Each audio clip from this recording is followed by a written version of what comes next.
السلام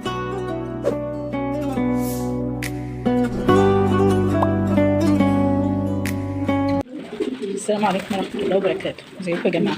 عاملين ايه؟ يا رب تكونوا بخير دايما يا رب. بسم الله ما شاء الله، ولا حول ولا قوة الا بالله العلي العظيم.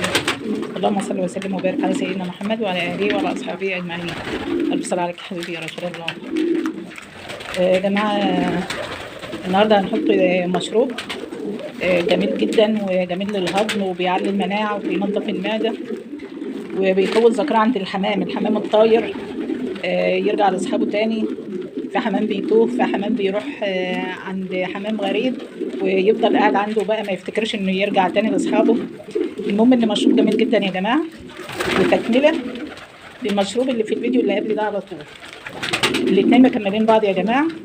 اقول لكم دلوقتي هو ايه المشروب ده. مشروب متوفر ورخيص وجميل جدا، ويعتبر ماهوش بفلوس يعني. كان بجنيه يا جماعه، وبعدين قعد ب2 جنيه، وبعدين دلوقتي قعد ب5 جنيه. يعتبر برضه ماهوش فلوس برضه، بالنسبه لان في الفوائد الجميله دي كلها، وجميل جدا للزغاليل يا جماعه. وطبعا المعطشات مسقيه فاضيه اهيت، بس في حاجه ما عجبتنيش هنا انا هوريها لكم برضه عشان ايه تبقوا معايا. الجوز ده بتاع حفيدي هتكسروا يا جماعه. الجوز ده بتاع احمد حفيدي، ربنا يبارك له فيه كده ويبارك لنا في احمد ويهديه. المشاهدين قبل كده دعوا له في الكومنتات كده ربنا يبارك لك في الجوز بتاعك يا احمد ويبقى بورك. فاللي انا شايفاه بقى كده ايه، شايفين الفرد ده ايه بقى؟ الصقرمانه الخالص دي هو بيض قبل كده ومطلع قبل كده. انا بتهيألي ده هتبقى رايقه فاضيه ما فيهاش. ودي بسم الله ما شاء الله، وعلى طول بيبيض قد دي. ده بيض المره دي واحده كبيره وواحده صغيره، مش عارفه الصغيره دي بقى ايه مصيرها هيبقى ايه يعني، حتى موسخه ومبهدلها. فقريتها طلعت بقى هتبقى زغلوله ضعيفه جدا جدا جدا زي دي كده. مش عارفه هي اللي فوق ولا اللي تحتها. اللي فوق شايفين الزغلوله ده قد ايه يا جماعه؟ بسم الله ما شاء الله، ولا حول ولا قوه الا بالله العلي العظيم.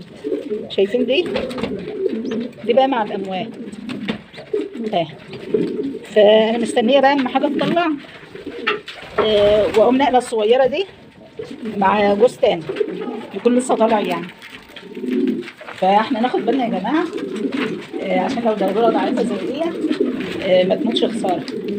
فزميلتها بقى بتسبق وتاخد الاكل وتاكل وتشبع، والتانيه ديت بقى بتفضل مركونه كده على جنب، ما تقعدش تاكل ولا بتقدر تقاوم زي زميلتها، فبتموت على طول. والحمام لما بيبرد يعني كده والجو برد وابوه ما بيدفوش، وما بيبقى شبعان وابوه ما دفوش مش مشكله بيقاوم، لكن جعانه وكمان بردانه بتقوم ميته على طول. فربنا يهدي كده ويصلح الحال كده. هنشوف كده يمكن الجوز بيطلع. بسم الله الرحمن الرحيم. هنبص بصه كده يا جماعه.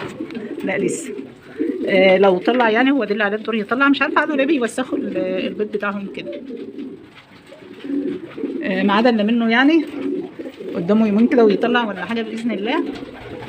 فلو طلع يا جماعه هقوم شايله الصغيره دي واحطها مع دول، هو دي اللي عليه الدور يعني. وربنا يصلح الحال كده. طبعا الفيديو اللي قبل ده يا جماعه كنت انا حاطه خل، اي نوع خل موجود عندك او عندك بتحطوه. فتاني يوم لازم من الخميره، فانا جايبه الخميره الفوريه دي باكو واحد على 4 لتر ميه. السقيه بتاعتي دي بتاخد 4 لتر ميه، ففضلت الباكو في كوبايه، الباكو في كوبايه.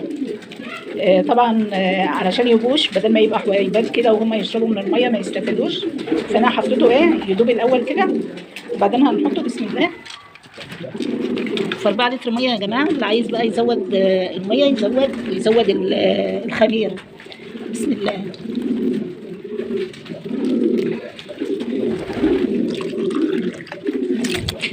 على فكره ولو عندك خميره بيره استعمليها، جميله جدا، هي اللي كنا نعرفها طول عمرنا يعني، مش طول عمرنا بالخميره الفوريه. فجميله جدا يا جماعه، استعملوها، متاحه عندكم استعملوها. لما حطيتها في الكوبايه ما قلبتهاش عشان كده لزقت، بتلزق يعني في الكوبايه.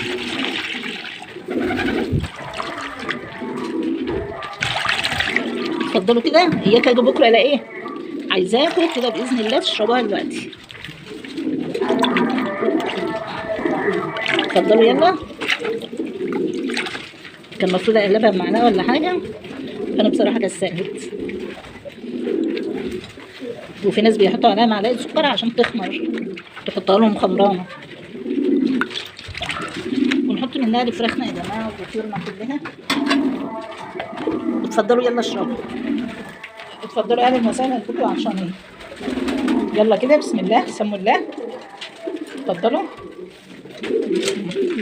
بيشموا ريحتها ويرجعوا، بس هم عطشانين ولسه واكلين الوقت، فيضطروا ان هم يشربوا عشان ما حدش راح ياكل زغاليل، هيشربوا عشان ياكلوا زغاليل اجباري رغما عن ان تبقوا بيشربوا.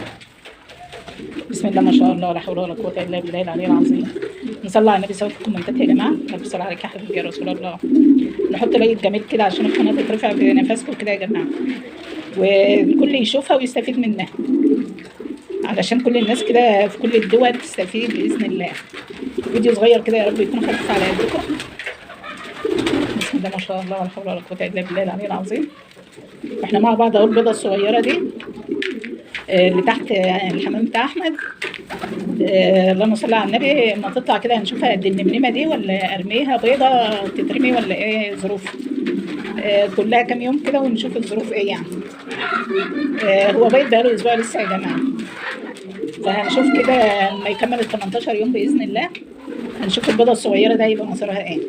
يا ترى زغلوله صغنونه خالص، ولا يا ترى البيضه رايقه، دي زنقه بيض ولا ايه، مش عارفه هي ايه.